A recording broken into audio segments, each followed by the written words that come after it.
Howdy folks, on from EMF, the Daily Vid.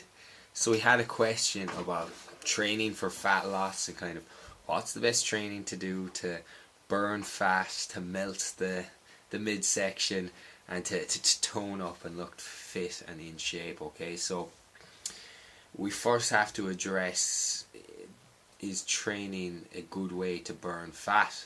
Is it useful? Like, can it be done? Can you literally burn the fat stores on your body during training? And from what I've read, from what I've seen, not so much. You can't really do that.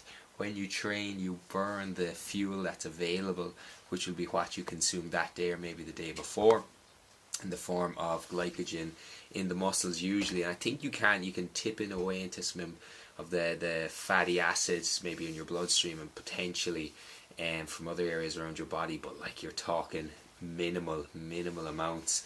And if you're doing kind of low intensity, you're not burning a whole lot. And if you're doing higher intensity, you're definitely burning that glycogen in the muscles, the carbs in the muscles, let's say.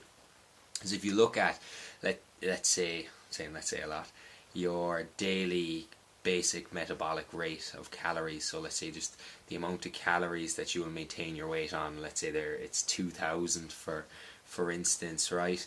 And then your resting metabolic rate, so the amount of calories needed just to stay alive, to do all your bodily functions, maybe 1400, something like that. So maybe even a bit less.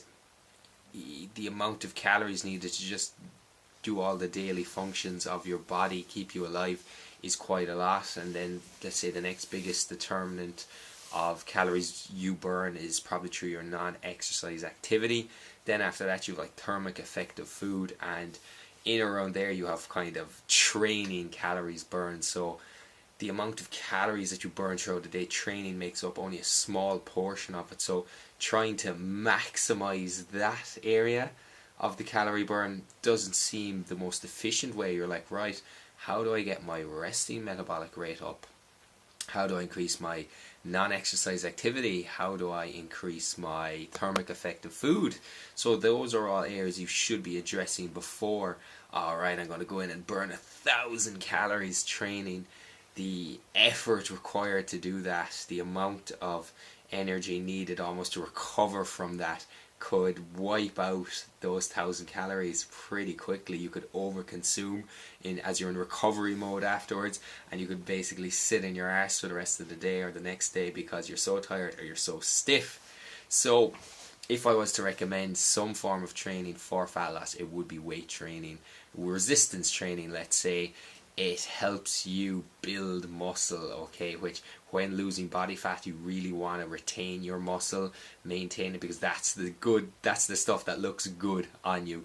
You don't want to lose all the weight and be in Skeletor mode, basically just a floppy, soft, frumpy, lighter, smaller version of your previous self. You want to fill out the right areas and kind of nick and tuck and cut in on the areas that are kind of the problem areas, like for women the back of the arms, the stomach, the thighs, yada yada. But women do want kind of firmer areas, so it's about building a little bit of muscle, losing a bit of fat, meaning it in the middle, okay? Weight training will do that, and it's a good way of trying to burn a couple of extra calories progressively. With cardiovascular training, you can become very efficient with it as you go. The body adapts well to it. The body will adapt to strength training, but if your focus is to get stronger and add volume and add repetitions and sets and frequency throughout the week, you're always progressing on, and it's almost your body doesn't have a chance to adapt, so it'll keep burning a reasonable amount of calories to put up with this, let's say, new stimulus, when cardio can kind of just get a bit easy, a bit handy, okay? So look, to cut it all short, training for fat loss, not really a thing. Priority is your nutrition, and is, let's say, building some more muscular tissue that burns a few more calories all the time, increasing your non-exercise activity through walking, moving, fidgeting, become a neat freak. And your thermic effect food is just eating more protein, and it's harder to digest, burns more calories. Story for another day. But weight training, again, resistance training, that's your training for fat loss, if I had to give you a recommendation. Alright, any questions as always? Just ask. Happy Saturday night, everyone. Dance cardio tonight in Cork City. Hope to see you all there.